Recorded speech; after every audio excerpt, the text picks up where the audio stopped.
New at 5, after 2 domestic violence homicides in Clovis in the space of a month, there is now a renewed effort to combat this type of crime. Officials are asking the community to speak up and get help. CBS 47's Madaris Babb joins us live in the studio. Madaris, both of these victims had taken steps to get out of the abusive relationships.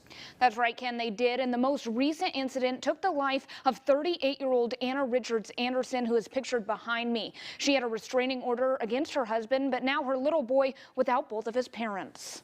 So I went to the front door and opened it. It was my grandson, my 8-year-old grandson, pounding on the door to tell me that his dad had killed his mother. And I could not process it. It didn't make sense to me. We were so happy 20 minutes ago.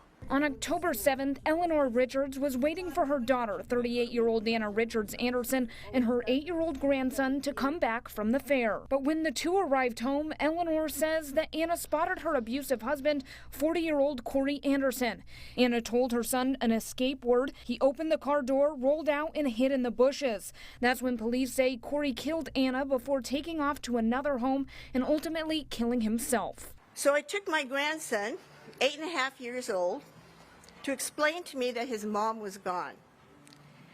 He needed me to be his mom, and that was one of the first questions he asked me. Will you be my mom? Anna worked as a preschool teacher for Clovis Unified for nearly 20 years, touching the lives of everyone she came in contact with. Anna tried to get away from Corey, filing for divorce, getting a restraining order against him, and using the Marjorie Mason Center services. Anna Richards' story is not uncommon in Fresno. Domestic violence is a cancer that is plaguing our community, and it has been worsened by the pandemic. This is the second domestic violence-related homicide in Clovis in 3 weeks.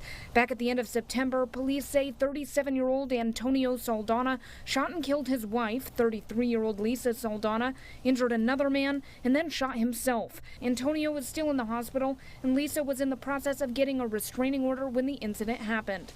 With the rise in domestic violence-related cases locally, Clovis Police Chief Kurt Fleming asking the community to reach out for mental health services and report abuse. Each of us play a role where in our communities we need to stand up when we see this occurring and help these victims get out of these dangerous relationships that they're in.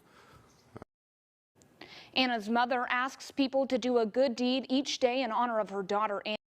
For a victim of domestic violence or know someone who is, you can find resources on how to get help on our website, yourcentralvalley.com. Reporting in the studio, Madaris Babb, CBS 47 Eyewitness News.